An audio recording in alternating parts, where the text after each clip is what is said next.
நம்ம ப்ரமோல பார்த்தோம்ல, code word use பண்ணக்கூடாது, வெளி உலக விஷயங்களை ஷேர் பண்ணக்கூடாது. அப்படி நீங்க ஷேர் பண்ணதுனால இந்த வீக்ல உங்களுடைய டைம் முடிஞ்சு போச்சு அப்படின்னு சொல்லிட்டு ரவீனாவை பார்க்க வந்த உறவினர்களை கழுத்தை பிடிச்சி வெளியே தள்ளாத குறையா பிக் பாஸ் விரட்டுற மாதிரி அந்த ப்ரமோ வந்துருச்சுல்ல. அந்த நிகழ்வு டெலிகாஸ்ட் ஆயிடுச்சு லைவ்ல. எஸ், அவங்க கோட் வேர்டை யூஸ் பண்ணியிருக்கிறாங்க.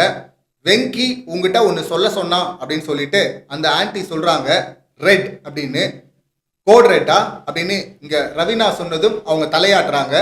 கோட் ரெட் ஞாபகம் இருக்கு, ஆனா அதுக்கு என்ன அர்த்தம்னு மறந்து போச்சு அப்படின்னு சொல்லிட்டு ரவீனா சொன்னதும் அவங்க சூப்பரு அப்படின்னு சொல்லிட்டு சிரிக்கிறாங்க. சிரிச்சுட்டு நானும் ராகுலும், அதாவது இன்னொருத்தர் வந்திருக்கிறாருல பிரதரு, ஸோ இவங்க ரெண்டு பேரும் வந்து அந்த வெங்கி கிட்ட கேட்டாங்களாம் என்ன அர்த்தம் அப்படின்னு சொல்லிட்டு. அது சீக்ரெட், எனக்கும் ரவீனாக்கும் மட்டும்தான் அப்படின்னு அவர் சொல்லியிருக்கிறாரு.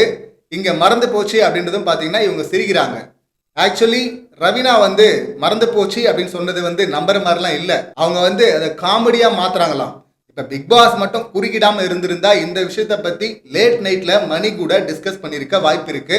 அவர் தான் உள்ள பூண்டார்ல. இப்ப இவங்க உள்ள வர்றதுக்கு முன்னாடியே பிஆர் எல்லாருமே செட் பண்ணிட்டு தான் வந்திருக்கிறாங்க. அந்த வகையில பிஆரோட இவங்களுக்கு ஒரு டீட்டெயில் டிஸ்கஷன் போயிருக்கு. இதெல்லாம் கோட் வேர்ட், இதுக்கு இந்த அர்த்தம் அப்படின்னு சொல்லிட்டு. ஸோ அந்த வகையில தான் கோட் ரெட் அப்படின்றது ஞாபகம் இருக்கு, அர்த்தம் மட்டும் மறந்து போச்சு அப்படின்னு சொல்லிட்டு இவங்க சொல்றாங்க.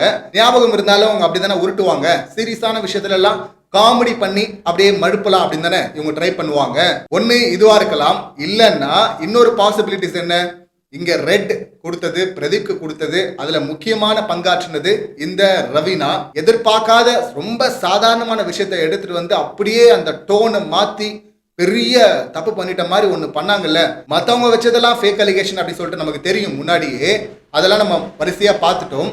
ஆனால் இவங்க சொன்னதுதான் ஷாக்காக இருந்துச்சு. அதுக்கப்புறமா லேட்டராக தான் தெரிஞ்சிச்சு அவங்க உருட்டின உருட்டை விட இவங்க உருட்டினதான் பெரிய உருட்டு அப்படின்னு. ஸோ ரவீனாக்கு அது பெருசா பேக் ஃபயர் ஆனதுனால அதை வந்து மீன் பண்ணியும் சொல்லியிருக்கலாம். இந்த ரெண்டு விஷயத்துல தான் ஏதாவது ஒன்னா நிச்சயமா அது இருக்கணும். ஏற்கனவே பார்த்துருக்கிறோம், ஐஷு ஃபேமிலியில இருந்து சீக்ரெட் மெசேஜ் உள்ள அமிச்சாங்க அப்படின்றத கேள்விப்பட்டோம். அதுக்கப்புறம் நம்மளும் பார்த்துருக்கிறோம், வனிதாக்கா இருக்கிறாங்கல்ல, ஜோவிகாக்கு அமிச்சாங்கல்ல டிஷர்ட், அதுல அந்த வேர்டிங் இருந்துச்சுல்ல, சிங்கம் ஆல்வேஸ் சிங்கிள் அப்படின்னு சொல்லிட்டு. ஸோ அதுவும் ரகசிய மெசேஜ் தான், ஆனா பகிரங்கமா மாட்டிக்கிட்டாங்க. அதே போலதான் இந்த ரகசிய மெசேஜை பகிரங்கமா சொல்லி அதை காமெடியா அப்படியே உருட்டி எஸ்கேப் ஆயிடலாம் அப்படின்னு சொல்லிட்டு நினைச்சாங்க. பிக் பாஸ் முடிச்சிட்டாரு, நீங்க கிளம்புங்க அப்படின்றதும் பாத்தீங்கன்னா இவங்க எல்லாம் சாரி கேட்டாங்க. அதுக்கப்புறம் ரவீனா அழுதாங்க. இதுக்கு நடுவில் வந்து பிராங்கா பிராங்கா பிராங்கா அப்படின்னு அங்க நிக்சனு இன்னும் சில பேர்லாம் வந்து அது பிராங்கா தாங்க இருக்கும் அப்படின்லாம் ஊட்டிட்டு இருந்தாங்க. ஆனா அது பிராங்க் எல்லாம் கிடையாது, இவங்க டிஸ்கஸ் பண்ணது உண்மை, அவர் வான் பண்ணதும் உண்மை. கதவை திறந்துட்டாரு, கிளம்புங்கன்னு சொல்லிட்டாரு. அதுக்கு முன்னாடி இவங்க பயங்கரமா அழ ஆரம்பிச்சிட்டாங்க ரவீனா. அவங்களுக்கு ஆறுதல் சொல்லிட்டு நான் கிளம்புறேன் அப்படின்னு சொல்லிட்டு இவங்க கிளம்புறதுக்கு முன்னாடி அப்ப திரும்ப பிக் பாஸ் மறுபடியும் பேசினாரு. இங்க கடுமையான சவால்ல போட்டியாளர்கள் இருக்கிறாங்க, அவங்களின் போட்டியை பாதிக்கிற மாதிரியான விஷயங்களை நீங்க சொல்றத நாங்க அனுமதிக்க முடியாது, அது ரூல் பிரேக்கிங்கு. ஸோ அதனால இன்னொரு முறை அதை பண்ணாதீங்க, நீங்க வேணா என்கரேஜ் பண்ணிட்டு போங்க. இது உள்ள இந்த இடத்துல நீங்க வந்திருக்கிறது உங்களுக்கு பெருமை, அதை காப்பாத்தீங்க அப்படின்னு சொல்லிட்டு மறுபடியும் ஒரு லேசா வார்னிங்க போட்டுட்டு திறந்த கதவை மூடி விட்டாரு. ஸோ இவங்க ரிலேட்டிவ் வந்து வெளியேறல, உள்ளதான் இருக்கிறாங்க.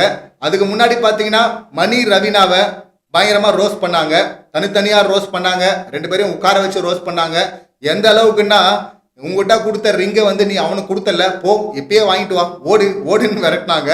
இல்ல அப்புறமா வாங்கிக்கிறேன் அப்படின்னு சொல்லிட்டு ஒரு வழியா இவங்க சமாளிச்சாங்க. அதுக்கப்புறம் மணியே கூப்பிட்டு வச்சு என்ன நீ பண்றதெல்லாம் காமெடியா, இனிமே இந்த மாதிரி காமெடி எல்லாம் பண்ணாத, அப்புறம் நைட்டு தூங்க சொன்னா லைட்லாம் ஆஃப் பண்ணதுக்கு அப்புறமா தனியா கூட்டு போய் உட்கார வச்சுலாம் எதுவும் பேசாத, நீ ஒன்றும் பண்ண தேவையில்ல, ஒரு அட்வைஸும் கொடுக்க தேவையில்ல, ஆணையே புடுங்க தேவையில்ல அப்படின்னு சொல்லிட்டு எக்கச்சக்கமா அடிச்சிட்டாங்க. ஆக்சுவலா இவங்க அடிச்ச அடியை பார்க்கும்போது என்னடா இது சிவானி அம்மாவே கம்மியா தான் அடிச்சாங்களோ அப்படின்னு எனக்கு தோணுச்சு. இதை வந்து ரவீனா அவங்க அம்மா பண்ணிருந்தா கூட வேற, அவங்க பண்ணல, அவங்க பண்ணிருக்க மாட்டாங்க இந்த அளவுக்கெல்லாம், அது நமக்கு தெரியும், ஏற்கனவே சொன்னோம். இவங்க ஈவெண்ட் அப்படின்னு வெளியெல்லாம் சுத்தம் போது அவங்களும் கூட தான் போயிருந்தாங்க. ஸோ அதனால இவங்க ரெண்டு பேரும் எப்படி க்ளோஸ்லாம் அவங்களுக்கு முன்னாடியே தெரிஞ்சிருக்கும், கெஸ் பண்ணியிருப்பாங்க. அந்த அளவுக்குலாம் பெருசா ரியாக்ட் பண்ணிருக்க மாட்டாங்க. அவங்க சார்பா நாங்க வர்றோம் அப்படின்னு சொல்லிட்டு இவங்க வந்தாங்கல்ல, இவங்க தான் 5 ரூபாய்க்கு ரியாக்ட் பண்ண சொன்னா 50 ரூபாய்க்கு ரியாக்ட் பண்ண மாதிரி கொஞ்சம் எக்ஸ்ட்ராவே ரியாக்ட் பண்ணிட்டாங்க. எக்ஸ்ட்ரான்றது நம்ம பார்வையில, பட் ஃபேமிலி சைட்ல இருந்து வர்றதுனால அதுவே அவங்களுக்கு கம்மியா கூட இருக்கலாம். இல்ல அவளை காப்பாத்துறதுக்கு தான் நான் இதை சொன்னேன் அப்படின்னு சொல்லிட்டு மணி ஒரு இடத்துல சொல்லும் போது அதுக்கு தான் நாங்க இருக்கோம்ல, நாங்க பாத்துக்கிறோம், அந்த ஆணியே புடுங்க வேணான்ட்டாங்க.